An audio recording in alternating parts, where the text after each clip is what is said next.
Welcome back to The Edge. Meta is using legal proceedings to stop the data scrape.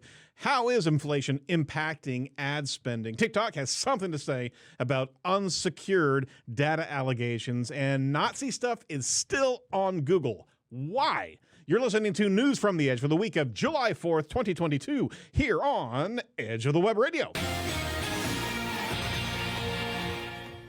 From the Edge of the Web studios, here's what we're looking at this week.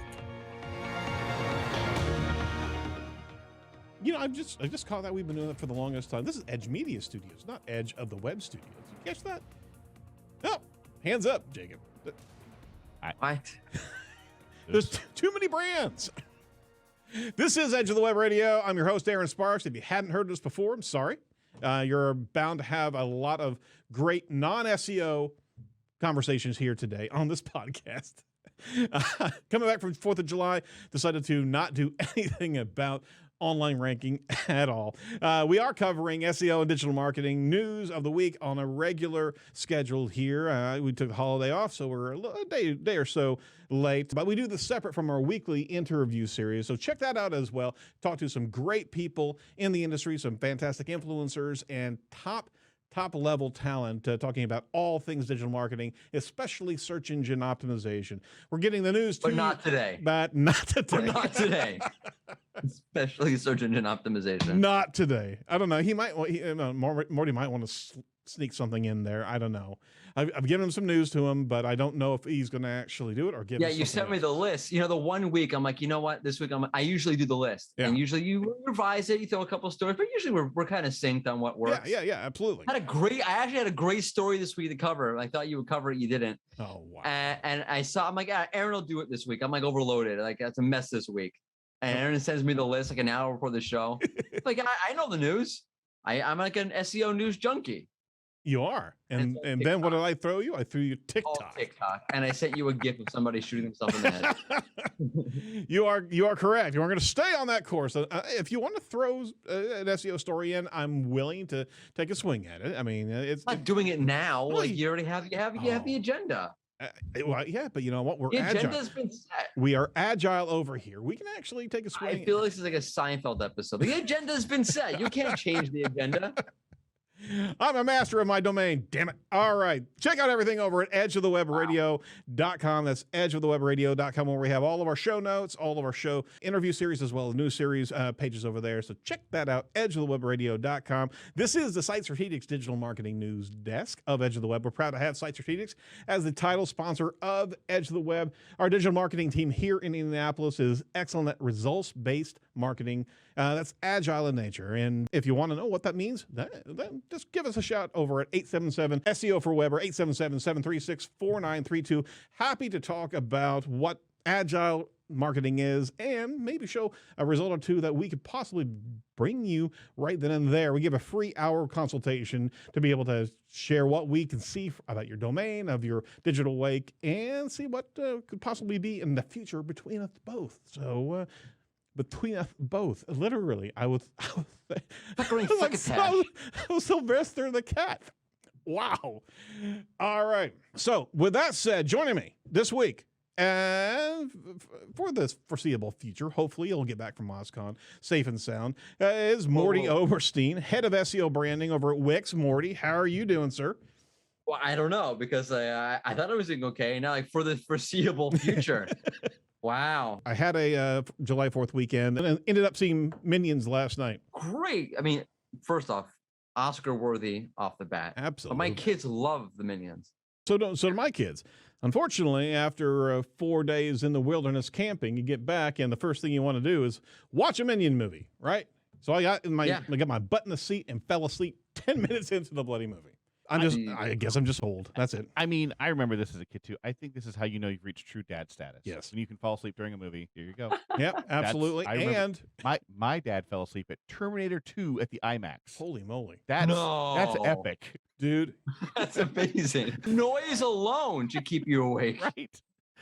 I took my wife to Terminator 3. Well, that was Judgment Day, right? No. No, three was No, that's 2. Terminator 3 is Rise of the whatever. I- Rise Claire of the, Danes. Yeah. I took her to that for our anniversary, Uh-huh. and I've regretted it ever since. Yeah. Which was better, Terminator 3 or Matrix 4? Terminator 3. What kind of question is that? And that was a terrible It movie. literally is like any.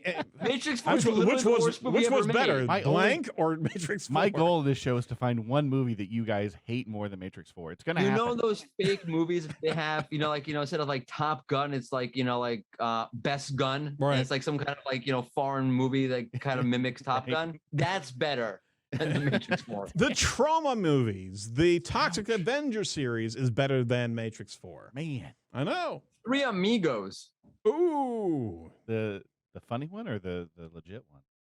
There's a legit one. Wasn't there? I thought The one so. that's considered like the worst movie ever made. Yeah. Martin Short, Yeah. Steve Martin, I thought there was like one Chevy Chase. but that was a comedy. I thought there was one before that. I don't know what I'm talking about. No, you really don't. And even that is better than Matrix 4. Maybe a Matrix 4 comedy version should come out. It wasn't a comedy? I thought it was, actually. Yeah. I was laughing the entire man. time. I thought it was a John Wick spoof.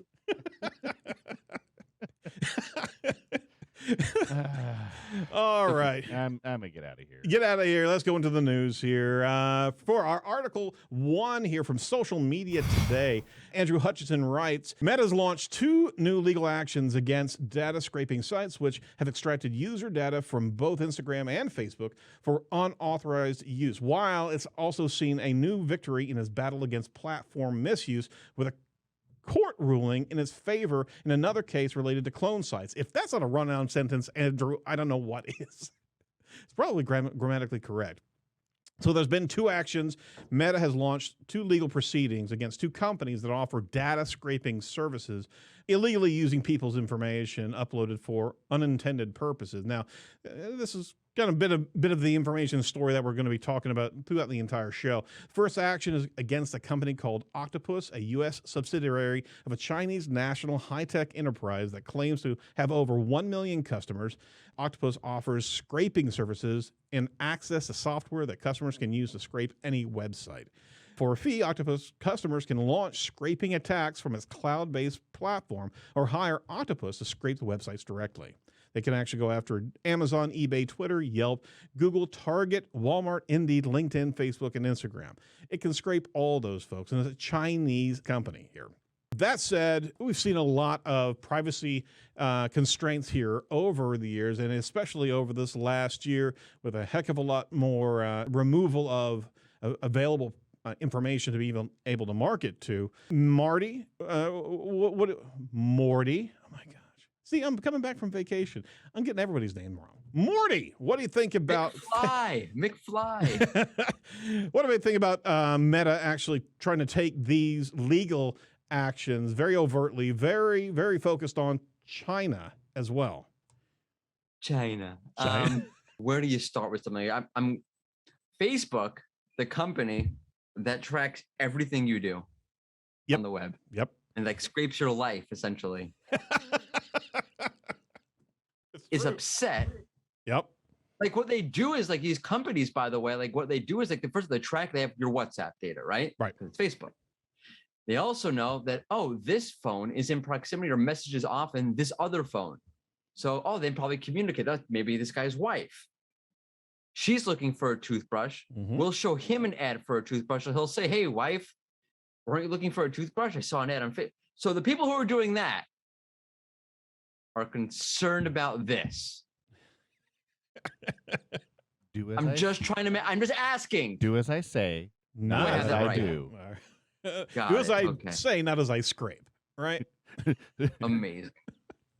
Well, I mean, we're hearing more and more distrust of big tech, right? So these proceedings, and you better believe these have not been the first legal proceedings. Facebook has a ton of lawyers, and they've been going after different companies over the years. But you're right, is that they want to be the ones that scrape people's data and use it, not be scraped, right?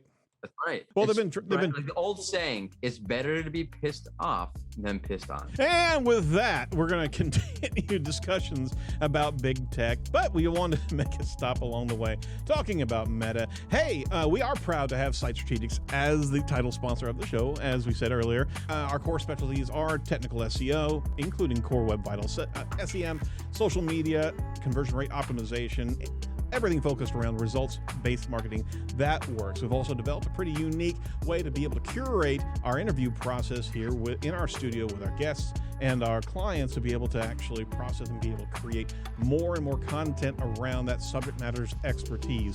Yeah, that's what we do over here. So if you're interested in what we can do for you, hey, by the way, we also make podcasts on a regular basis as well. So if you're interested in what we can do for you, just give us a call over at 877-SEO for Web or 877-736-4932. All right. On that note, by the way, just so the world knows, Wix has decided to trust you with our upcoming SEO podcast. So you do podcasts, and you do a wonderful job. Thank you very much. I can say that I am a happy client. Appreciate the compliment, but that was supposed to be on the hush hush, man. We weren't supposed Why to share. not? Why? That we're working together and you're producing the podcast for us? Oh, that was a secret. That's not hush hush. I'm happy to promote that, and that we have a podcast upcoming soon. I'm just teasing that. Stand up and be proud. Now you're putting us notice, and we got to get that podcast out the door too. We're still cooking it over here, by the way. Well, yeah, you're kind of waiting on us a little bit because we have to record one more thing, but I can't do it. But people don't need to know this part. Yeah. That part's like 30 details. It's gonna sound fantastic, and we're very, very proud of what we're doing for Wix. So are we, because we are Wix. Yes, you are. Yes. Over at Search Engine Journal from Brooke Osmondson, inflation's impact on ad spend is detailed in a Merkle report. You can actually learn how advertisers are prioritizing machine learning, first-party data, and the impacts of inflation imposing on the marketing performance. It's a heck of a read over there. And we all are discussing it, whether or not it's a foregone conclusion, but inflation is certainly here. And we've been experiencing it not only at the pumps, but also a lot of different consumables. And it's also making its way into advertising spend. Leading technology and data-driven customer experience company Merkle released its quarterly performance media report last week. The research from past quarters show valuable insights into marketers' priorities, challenges, and performance, she says. With over 57% of respondents indicating an increase in paid search spend year over year. These findings are especially crucial as we face economic challenges and uncertainty. So Brooke actually talked with Matt Mizerwisky. Oh, my Lord, I completely destroyed that name. That's VP of Search at Merkle. And he provided his take on some of the most glaring stats on the performance report, focused on a couple key points here in the report. 45% of respondents stated that getting accurate reporting in the face of privacy regulations is the top priority in measurement. They also, big brands are actually big on cross-device measurement. Apple disrupted the entire measurement game earlier last year. There's too much reliance on individual platforms. They say there are more conversions are modeled in a platform.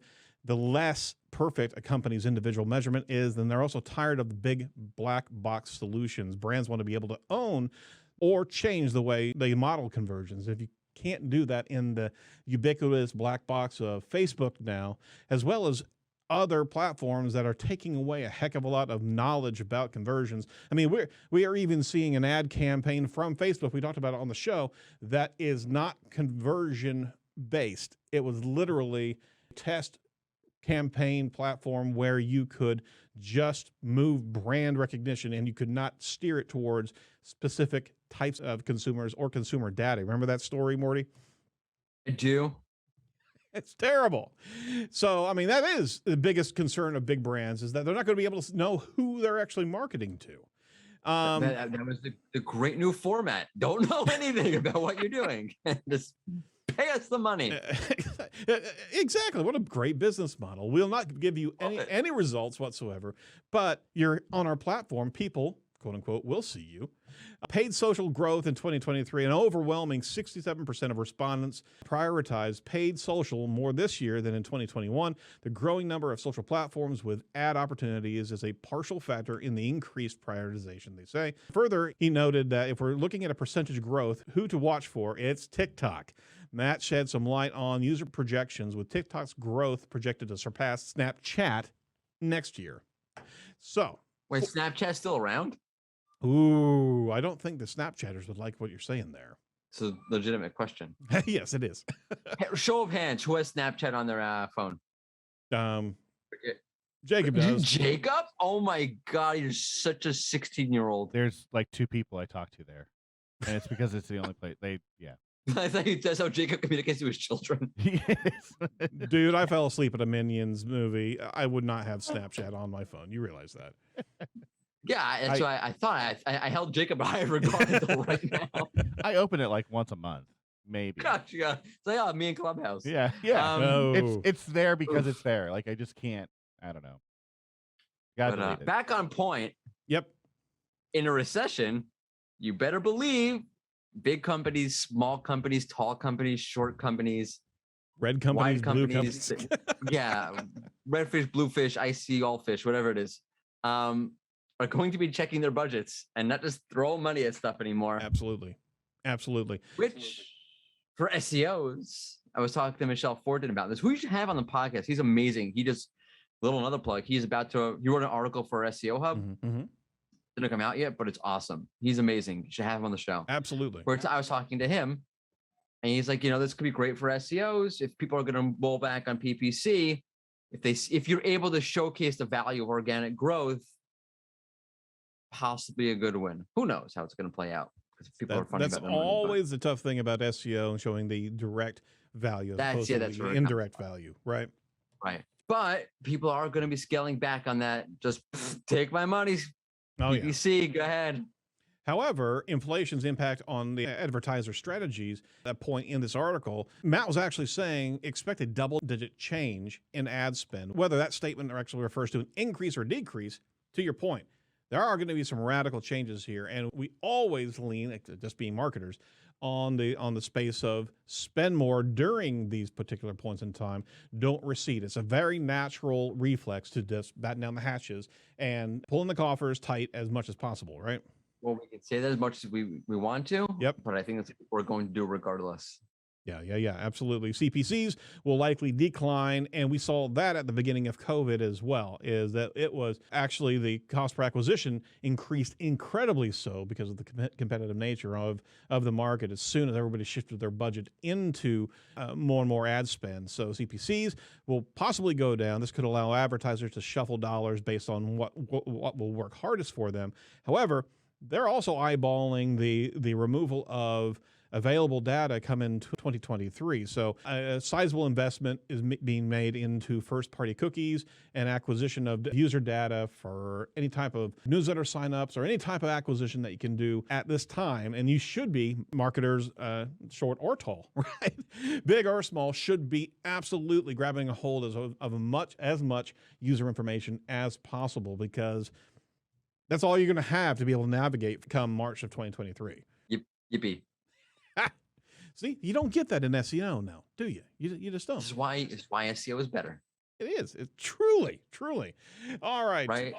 You have no unknowns in SEO. We know everything. The algorithm, we understand it. We got it. We got this. All right, so I want to make sure we stop along the way and talk about our regular sponsor for our show. InLinks is a fantastic platform that we highly recommend, and we're proud to have them as a sponsor of Edge of the Web. Did you know that entities play a major role in how search engines understand and rank content on the web? Optimizing your content solely around keywords is a thing of the past. Now is the time to add entities into the mix and reach higher rankings by using InLinks, an award-winning software in entity SEO. So go over to edgeofthewebradio.com/InLinks, INLINKS today to claim your free InLinks account and start creating content that will outperform your competitors in SEO. There was the time, right? This is the only SEO we're talking about. Might as well just park here for a moment, because the next story is is about TikTok. All right. So, from 3 articles that we want to pull up here real quick. So, first and foremost, from Search Engine Journal, Roger Monti jumps in, and this is from BuzzFeed as well as Social Media Today. But TikTok responds to allegations of unsecured user data. Now, this harkens back to a leak that came out on June 17th. We'll talk about that in a second here. But TikTok denied that sensitive user information was accessible to China-based employees. The CEO of TikTok offered a strong rebuttal over a news report alleging unsecure handling of sensitive U.S. user data and answered multiple questions sent by United States senators, 6 of them, about who had access to data and Chinese government control over TikTok. So a series of questions going after TikTok. As BuzzFeed actually reported on June 17th, there was some leaked audio from 80 internal TikTok meetings that show that U.S. user data had been repeatedly accessed from China. China. These are so-called the TikTok tapes. For years, TikTok responded to data privacy concerns by promising that information gathered about users in the United States is stored in the United States rather than China. And that's ByteDance, which is the company, the video platform's parent company, and that's where they're located. But according to the leaked audio from more than 80 internal TikTok meetings, China-based employees of ByteDance have repeatedly accessed non-public data about U.S. TikTok users, exactly the type of behavior that inspired former President Trump to threaten to ban the app in the United States. A further article came up in Social Media Today from Andrew Hutchinson, and they also was reporting that TikTok looked to reassure the U.S. authorities that user data is not being shared with the CCP after an FCC commissioner, get this, called on Apple and Google to ban TikTok from their app stores last week due to concerns that the app could be used as a surveillance tool of sorts by the Chinese government. TikTok has sought to reassure U.S. users that their data is safe. Explained by TikTok, just a quote, "The security of the data our community entrusts us with is a top priority at TikTok. Despite recent reports questioning that commitment, we have sent a letter to Congress addressing these issues and others, and also want to share with our community that the steps we take to secure our U.S. user data, as well as where we're headed in our commitment to keeping U.S. user data safe, private, and secure," says TikTok. All right. Does anyone believe that?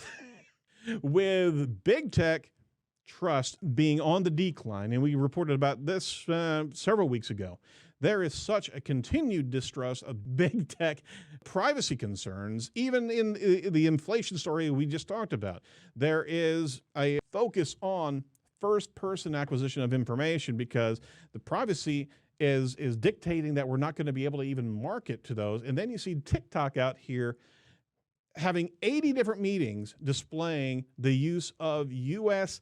user data, available non-public information. How in the world can we even believe a tech giant that will come out and say something like this? I mean, are we in the world that we're just told that this is not happening and we're to believe it? There's no regulation. There's no control over our data, Morty. And this is where I really wanted to go on the show is what in the world is happening that these big giants can just say this without any level of verification? Because what's going to happen? You think Apple or Google is going to pull TikTok from the, whichever one does it first will lose all the sales of their phone, right? Because people like TikTok. Whatever that says about people, and some of it is humorous. I'm a boomer, so whatever. The user demand wants TikTok, so the FCC could say what it wants. They can ask Google to do this. They can ask Apple to do that. No one's doing anything, and TikTok knows it. And all they need to say is, "Well, we're looking into it. The data's fine. It really," and it doesn't matter. Now, if you're smart like me, you don't use TikTok, not because of the data privacy, because it'll ruin your life. Just use Snapchat. That's why I stick with Snapchat. I honestly, my sister sends me stuff. There's somebody Summer does some stuff on TikTok. It's actually really funny. Oh yeah, I just feel it's like incredibly it's not humorous. Yeah, age appropriate. I'm too old for TikTok. You're too old to ride the ride. We're at the precipice, and I thought as a society that we are getting a hold of our rights as users and our user data. And we're just giving it away to foreign countries and foreign apps without any type of mitigation if it's seen that, it's being used and exploited to a malicious degree. I mean, we've got except for the marketplace, we've got no way to push back. And what you're saying is that we as a society would rather have 15-second videos than protect our privacy, right? Yeah, and we've become so desensitized to giving people our privacy. And this is what you want.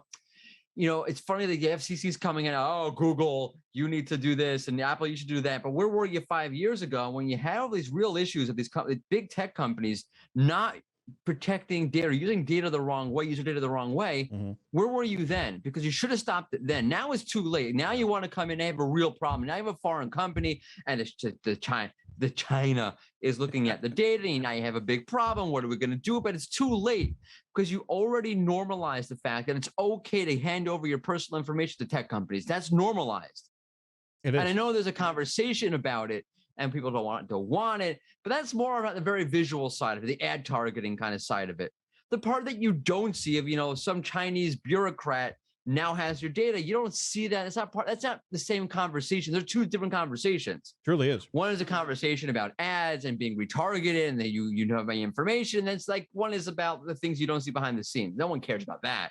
That's normalized. It is normalized. So the government should have come in 5 years ago to regulate things. Now it's too late. So you lose, to quote Willy Wonka. You get nothing. You lose. Good day, sir. Well, that's the thing is that you see the ad. Good day, sir. Good day, sir. The fact of the matter is that what you're talking about is the monetization, the ad space. What we're not talking about is how they're manipulating the feeds, how they're actually manipulating children in this respect. There's so much sexualization of these images, and that has such a factor in the algorithm that we are now corrupting the youth, or at least the app is, by allowing the youth to be there. It has nothing to do with the monetization factor. It has everything to do with allowing our children as users be able to participate in a playground that's completely owned by China and manipulated by China. And we're not up in arms about this. Was that any worse than being manipulated by Facebook? Also, just to point out that you're basically saying that TikTok, or whatever platform, in my opinion, is the Socrates of our society, corrupting the youth. I made a philosophy joke. No one gets it. I get it. Absolutely. That's amazing. That's why they killed Socrates. You don't know, like they killed Socrates because they said that he was corrupting the youth with his new ideas, and they killed him. And how did he die? Hemlock. There we go. Good job. All right. Fantastic. I'm impressed. I'm impressed.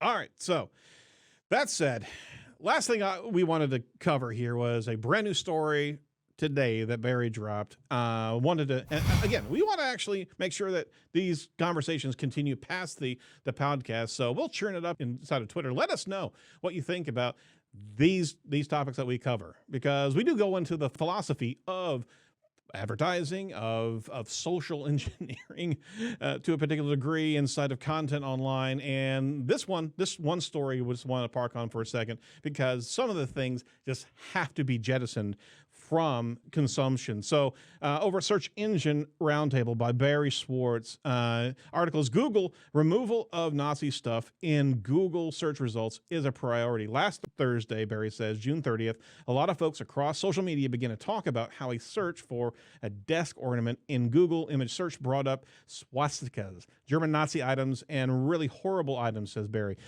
Danny Sullivan from Google escalated the issue to the Google search team and said that this is a priority for Google to fix. But just almost a week later, the results still seem to be happening. And on top of that, even Adley Azal and Jeannie Mervin over at Google also jumped into the thread talking about this. Morty, you've been battling this for a heck of a long time, just going after Google and saying, you got to purge this stuff out. There's no reason with as much technology as we have that this would actually trip across and be able to show this type of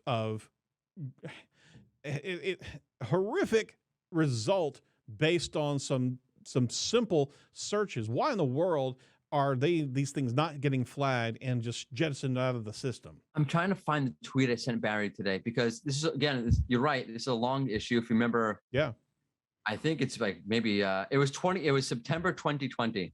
I'm looking at the tweet now. Yeah. A couple of people. My sister sent this to me, actually. It was a big thing in the Jewish community at the time. Like if you Googled Jewish bunk bed, you got a picture of an oven. And all the Jewish SEOs or PPC people also, like Nava Hopkins, were like, this is crazy. And we're all, Danny, you got to do something, blah, blah, blah. I'll read to you what Danny wrote back in 2020. Some have asked when these results will be removed. We only remove web-based results for extremely limited reasons. In cases like this, where we don't have a policy that covers removal, we work to see if there are ways to surface more helpful content. And then Danny was saying, well, there's nothing more helpful, so we're not removing it. So I said to Barry, perhaps the reason why this content is not gone is because it's simply not one of the limited reasons why they remove content. I'm still very salty about it because Danny was not helpful at all when it came to this originally. No, and the only reason, by the way, that it doesn't show up now is because when that news story broke, it broke across the SEO industry, but it broke across the actual news industry. Right. So now you have the images being the lead image from the news story showing up for that keyword Jewish bunk bed. Right. Because again, not because Google changed anything, but because now that other content is there because of the way it was covered in the news. Mm-hmm. So it flooded the lane, so to speak. Barry says many publications covered these details last week. Same type of coverage from Newsweek, The Mirror, and Futurism, to name a few, but the results are still there right now. Yep. And Googlers I just Googled it to make sure that we're accurate. It is most definitely there. So what you're telling us, Google, is that this is not one of the limited scenarios in which you remove content. And I got to say, man, I mentioned it a couple weeks back, is that I did a DuckDuckGo search. It was a politically contentious movie that came out regarding the title is What is Woman, right? And whatever side you lay on the political spectrum, literally DuckDuckGo's content was a plethora of reviews, pro and con, about the show, about the movie, in the top 10. You looked over at Google, there was nothing in the top 10 at all. You had to go down 3 screens to even see news information. So if you're telling me that wasn't a removal of a particular piece of content, then I got a bridge to sell you, literally. They're very funny. Like, you know, Danny's at sometimes very helpful. We'll get this taken care of, blah, blah, blah. And at times, like, got nothing. But I think it's a wider problem. I was talking to Crystal Carter about this over at Wix. Like, if you Google like wedding ceremony and you go to the images, it's mostly just Christian, you know, traditional kind of like wedding ceremony you see in a movie kind of thing. Right. But there's tons of wedding ceremonies, you know, Indian, Jewish, Muslim, African, you know, Russian, whatever it is. I have no idea. Right. And there's not even, okay, fine. Like, you know, Google's assuming you're in English, you must have been a Christian, whatever. But even in the filters up top, there's nothing up there like that helps you segment it down. So Google has implicit bias in a lot of ways, in a lot of things. And I think it should do a better job at this point, because I know this, you know this. So how come they don't know this? And it's been talked about, and we're all, and it's, yeah, everyone's talking about it. This seems like a search intent thing, though. It does. Like, what percentage of people searching for desk ornament are expecting this result? My point. None. And I don't think it would not be censorship the at all. one or two Nazis looking for it. But it wouldn't be any kind of censorship if they just, because we know their image algorithm is smart enough to know what these are. Sure. To flag it and just say, we won't show this unless someone specifically says Nazi desk ornament. Even that, literally, you know, there's no nuance here. There's freaking swastikas everywhere. Right. You could easily pattern recognize that and get it out of the way. Right. It'd be super easy. See, Nazi desk ornament. The result should be, "Hey, jackass." Mm-hmm. But if they're worried about, you know, whatever. If they are trying to make sure they're not censoring anything, I think that's the easiest thing. Is just this is one of those things that explicitly someone needs to type in a certain word to get these images to show up. It should be, and it should be very difficult to find those. Yeah. And that's the other thing. By the way, there are other places censored. If you go to like, you know, like Twitter or Giphy, right? You try to pull up a GIF or GIF. Right? Sorry. Right? If you type in Nazi, which I'll do now, you get nothing back. No GIFs found. Yeah. Which exactly is that so hard? No, absolutely not. So why? That's the big question. And what constitutes a removal? Let me ask this. a different way. What constitutes an overt, publicly known removal of information? That's what I want to know. Is if this doesn't constitute that, what does? Right? What does? I don't know. I have no idea. Oi. On that happy note. On that happy note, this has been SEO Chat, and we want to make sure that you get into SEO Chat every Thursday, 1 p.m. Eastern. Who is leading the charge this week, Morty? Kavi Cardos is hosting SEO Chat, all about SEO prioritization. Give yourself a SEO tune-up and have a chat about reprioritizing your SEO efforts at 1 p.m. Eastern Standard Time this Thursday with Kavi right there on Twitter. Follow the hashtag SEO Chat. Absolutely. Be there or be square. I'm so old. Oh my God. Did you just come up with that on your own? I did not. I had nothing else. All right, we'll finish up here. Hey, let us know what you think in Edge Talk, hashtag Edge Talk. Let us know about these stories. Tell us what you think about these. We're throwing them in there on a regular basis, and give us a shout. And if you're feeling up to it this week, rate us over at iTunes. Just go to ratethispodcast.com/edge and give us some input on this show as well as the others that we've been doing over the last 10 years. That's it for Edge this week. Thanks so much for your contribution, Morty. And sorry we didn't have enough SEO chat. That's okay. We got to do something. TikTok was fine. That was fine. I don't believe so. I'm feeling some No, issues. I really thoroughly enjoyed bashing TikTok. Get off TikTok. Parents, get your kids off TikTok. Come on. Get off my lawn. All right, that's it. Yeah, be sure to like, comment, and subscribe to our YouTube channel and get updated and when we go live. From all of us over at Edge, be safe, be well, and do not be a piece of cyber driftwood. We will talk to you next week. Bye-bye.